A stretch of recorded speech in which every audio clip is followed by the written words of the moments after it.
You may be asking yourself the question, what on earth does selling my home have to do with Medicare? Well, for some of you, nothing. But for others of you, selling your home could end up costing you thousands of extra dollars in Medicare premiums. And so in this video, I'm going to explain why and what you can do about it.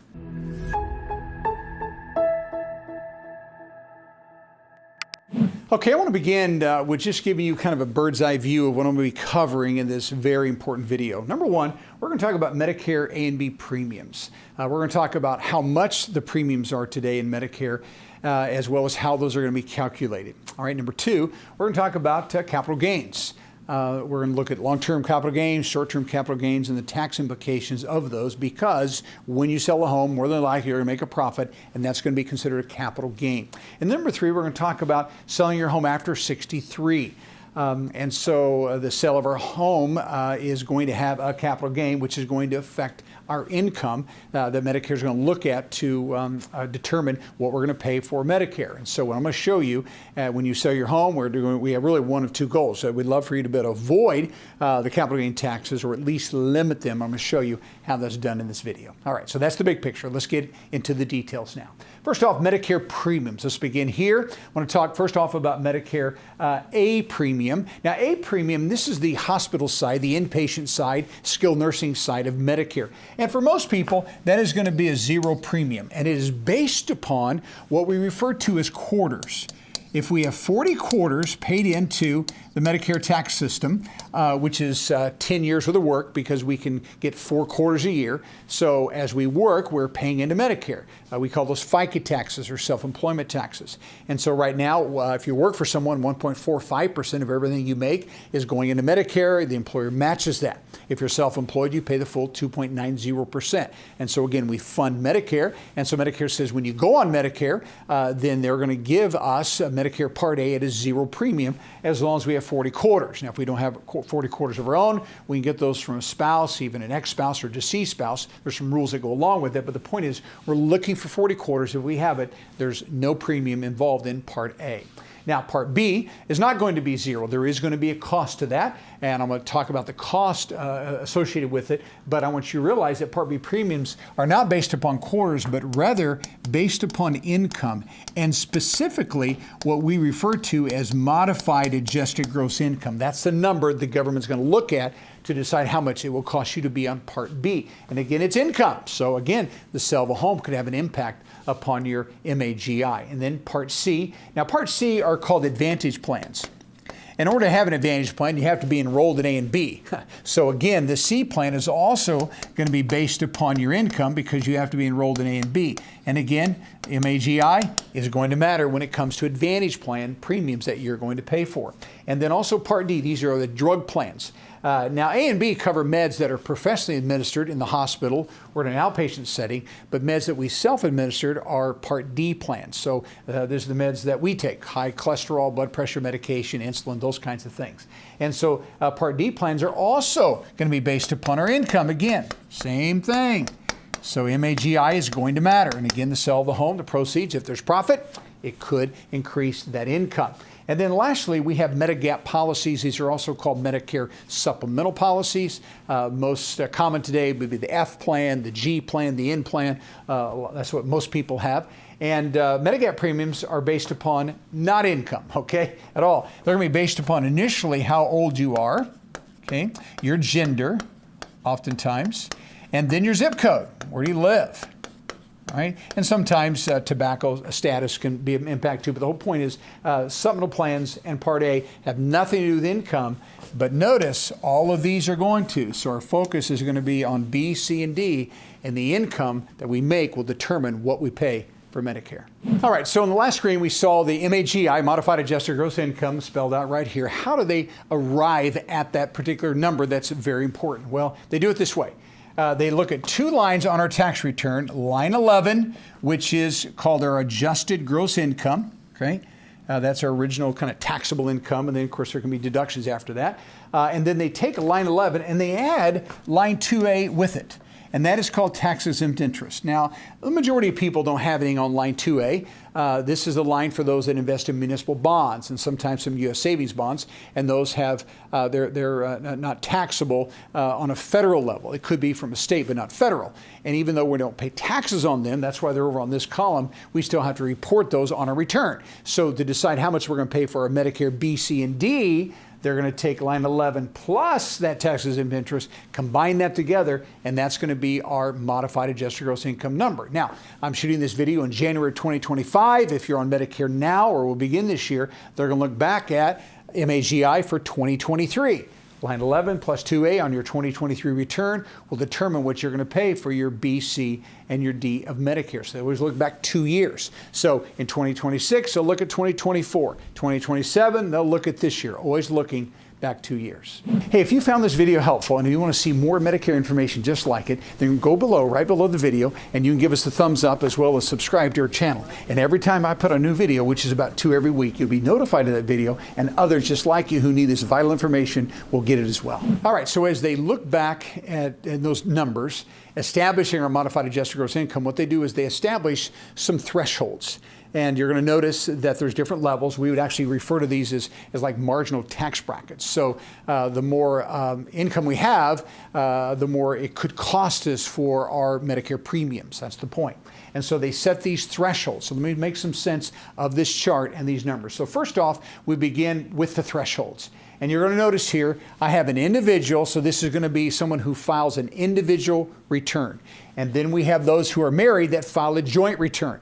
Now, if you're head of household or you're married, file a separate return, they had numbers for you as well. I'm just trying to teach you the concept of how this works. So I just use these as our example. Okay, so we have these thresholds. And so what happens for a single filer, if we stay below $106,000, or for a married filer, we stay below $212,000.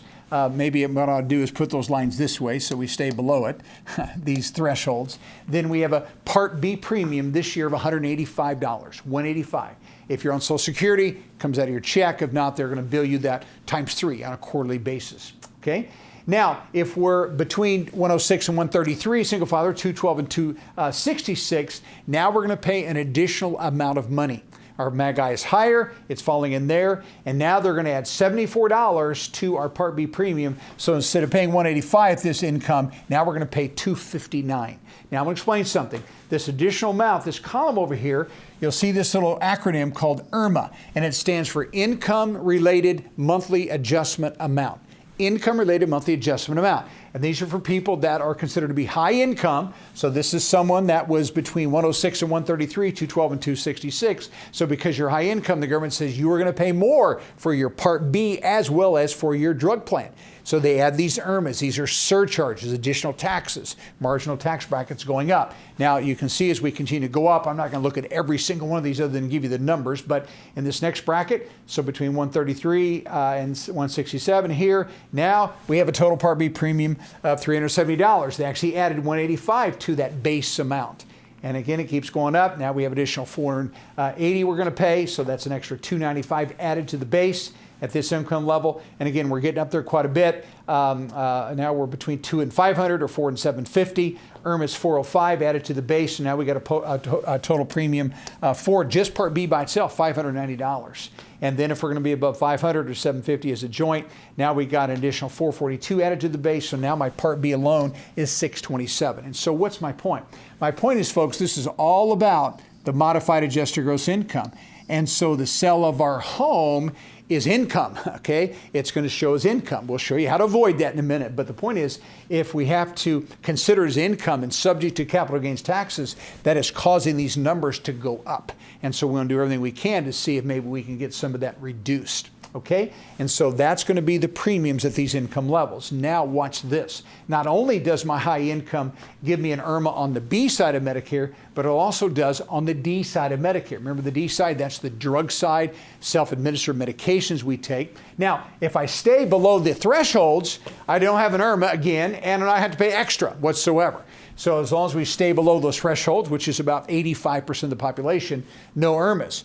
Okay, now, but with this first range of IRMAs, not only did they add 74 to the B, they added 14 for the drug plan. So if you have a $20 drug plan, it's going to cost you an extra $14 at these income levels. So what did I pay for the year? I paid an extra $1,000, a little over $1,000 in surcharges, in IRMAs, because of my income level. Next one, they add 35 to the drug. That's the next income level. I'm paying an extra $2,600 for the year. Next income level, extra $4,200 for the year. Next income level, $5,800. Next level, $6,330. And think about it, if you're husband and wife and you're on these high income levels, then both of you are paying that additional amount. And so the whole point is, if we sell our home, and we're 65 and they're looking at 63, or I'm 70 and I've sold my home and looking back at 68, we want to be sure that we're doing everything we can to keep these modified adjusted gross incomes numbers as low as possible to avoid the extra surcharges.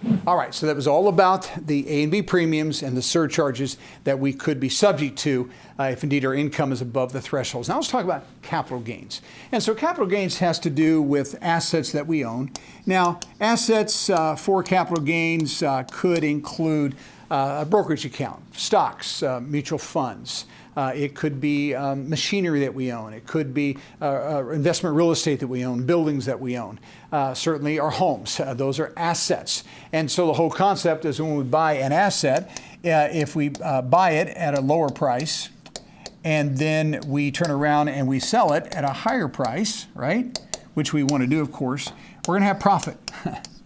And that profit is certainly going to be subject to being taxable, right? And so that's called a capital gain. We sold something for more than what we had paid for it. And so we basically have two types of capital gains. We can have a short-term capital gain, and then we can have a long-term capital gain. And so a short-term is anything that we held for less than 1 year. That's considered a short-term gain. Had a capital asset you sold. But the problem with short-term gains is this: they are taxed at regular income rates. Regular income rates. And I'll show you what those are right now for 2025. But the point is, we're going to pay us the highest amount of taxes if indeed we had it for less than a year. But if we own something for a year plus and we sold it, we made a profit. Now what's going to happen, though, this is going to be a long-term capital gain. Long-term capital gain. And these are taxed differently. Sometimes as low as 0, most times average about 15%, and some would be as high as 20%. Now I want to clarify something. There are a few items that actually have a higher capital gain tax rate. This would be people that buy collectibles. They were actually taxed at 28%. Sometimes some type of certain real estate, not homes, but other real estate can be taxed at about 25%. But again, these are your normal brackets for long-term capital gains, and the average is about 15%. All right, so when we sell our home, we're going to have a capital gain. So if I own that home and sold it, but I owned it less than a year, I have a short-term capital gain, and these are what our tax rates are going to look like. And again, I'm not going to go through this whole chart with you, but I want to make sure you understand these are just our normal income rates, what you would pay on taxable income from your wages or from your commissions. Those kind of things are taxed just like this. So depending upon where you're going to fall, either as a single filer or a married filing a joint return, will determine whether you're as low as 10% or as high as 37%. And these are marginal. So if I'm up here in this bracket here, the first almost $12,000 I only pay 10% on, and then the next bracket I pay 12, next bracket I pay 22, but anything in between here, all that amount above in this range, I'll pay 24%. So it actually grows as our income goes up. We're going to pay a higher percentage of that additional income. That's called a marginal tax bracket. And again, married filing a joint return. So somewhere between 10 and 37% if we had a short-term capital gain, meaning we own the home less than 1 year. And I do want to clarify something. There are additional brackets would be for head of household, for married filing a separate return, but I simply did these two ones here for the sake of illustrating what the taxes look like for those short-term gains. All right, that brings us now to long-term. And so hopefully if you sell your home, you have owned it longer than a year. And if you have, it's definitely going to be a long-term capital gain, okay? And so here's what that's going to look like. Again, here's the tax chart. And again, it's going to be based upon our adjusted gross income, where we fall in here for the AGI. And so if single filer, you can see if I stay below the 48,350, I have zero tax on anything that's going to be long-term gain. If I'm in this range here, 48,533 in here, 15%, and this is where the majority of people are going to fall. Those that are really high income, single 533, that's going to be up as high as 20%. And you can kind of see the married filing a joint return, married filing a separate return. Sometimes we'll see people do separate, but you'll notice that they get hit a little bit quicker, a little bit more for capital gains taxes than they would for married filing a joint return. And so the whole issue is this is where we want to be taxed. And again, if we've owned the home, then we certainly are going to be anywhere between 0 to 20% depending upon where our other income is. So it depends on other income, depends upon our filing status, and actually when we sell the home. We'll get to that next. Hey, if you've come to the place where you know you're going to have to make some Medicare decision pretty soon and you want to make the right one of the best ways to do this is to go down below, and you'll see in the comment section there, the very first pinned comment at the top. You can actually click on the link there and you will book a call. And you'll book a call with one of our Medicare guides. All the guides with our company, I have personally trained them. They're professional, they answer all your questions, and they'll show you your Medicare options so that you'll be confident in your decisions. Let's get back to the video. All right, here's the last aspect that I'm going to cover in this video, the very specifics about selling our home while we're on Medicare, or if we're on Medicare 65, if we sold our home at 63, what impact that's going to have. So first off, we're talking about profit. We're going to make a profit. A majority of people are doing that now with their homes, of course. So it's the sales price less the basis. The basis is what I paid for the home plus all the improvements that I made to the home. That's going to give me my total basis. So total sales price less basis is going to be my profit. I just want to give you just a very simple example here. Let's suppose that we bought a home in 2015, 10 years ago now, and we paid $200,000 for that home. That's our basis. So in this example, we're not talking about any improvements that we made. We just have $200,000. And we turn around in 2025, 10 years later, and we sell it. And we sell it for $800,000. And again, I'm not talking about commissions and stuff right now, but for the sake of illustration, we, in this example, made a capital gain of $600,000 long term because we owned it more than a year. And so we have a total of capital gain of $600,000. Now what happens, and I'm going to show you how this occurs, we actually have the opportunity, if we passed a few tests, to be able to actually exclude a portion of that gain. Couples can exclude $500,000, single individual filers $250,000, but we want that exclusion. So in this example, I'm just going to say we're married.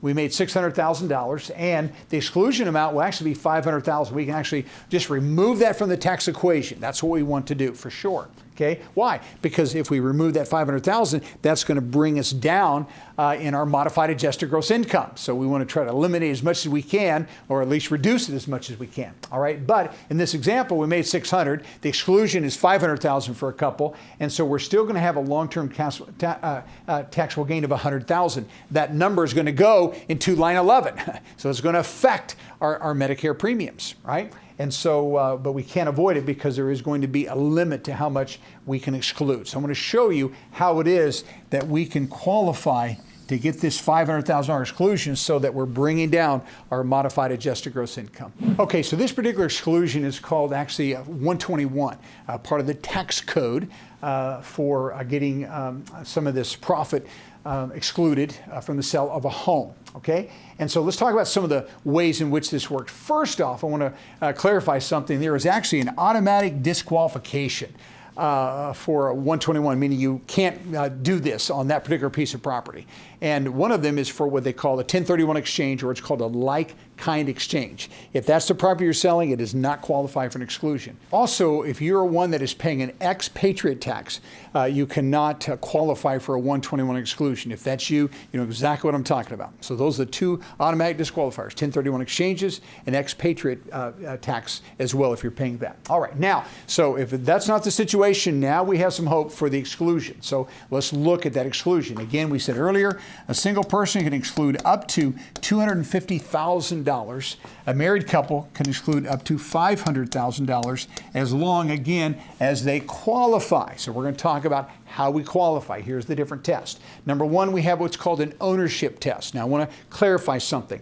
They're going to look at your situation for the last 5 years, 5 years from the point of sale back. And if any time in that 5 years you owned that piece of property, you were the legal owner, and you owned that for 2 years, then that's the first test that you've passed to be able to see if you can get the exclusion. So you had to own it 2 years of the last 5. All right, and then we have a residence test. This test is also called a use test. And again, same thing, they look back 5 years, and during the last 5 years from the point of sale back, you had to actually live in the home for 2 years as your primary residence. It's where you lived the most of the time.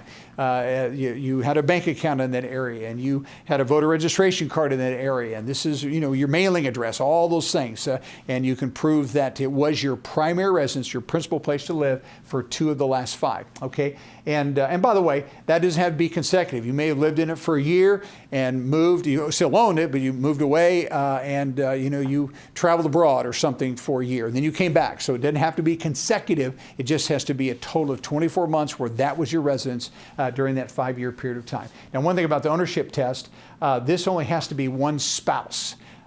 This would need to be both, but if you're going to take the marriage exemption, the 500, but up here for the ownership, it just could be one, okay, for sure. All right, we have another test, and that's called the look-back test, and this is kind of interesting, and what this simply means is this. When you're filing for the exclusion, you can only file for this every 2 years. So if you're filing for an exclusion and you file for an exclusion the year before, you're not going to get it.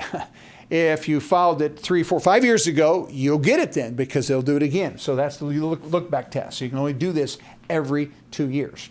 All right, and then what I thought would be helpful for you as we talk about this different test, there's an IRS publication called the 523 that if you find yourself wanting to learn more about this, know more about this than what I shared in the video, this is one of the resources that I looked at. So it's kind of lengthy, but it really was full of information. So here's the whole point. We want to do everything we can to get that exclusion. If you qualify, because why? The only thing that we have to pay taxes on, long-term capital gain, would be anything above that. So if I made below $500,000, married filing joint, or $250,000, I made below that, then the sale of your home is going to have absolutely no impact to your Medicare premiums whatsoever. Only those things that would be above that, then that's going to be reported, but nothing else will be at all. So some of you want to make sure that you do everything you can to get this exclusion because it can save you thousands of dollars on your Medicare premiums.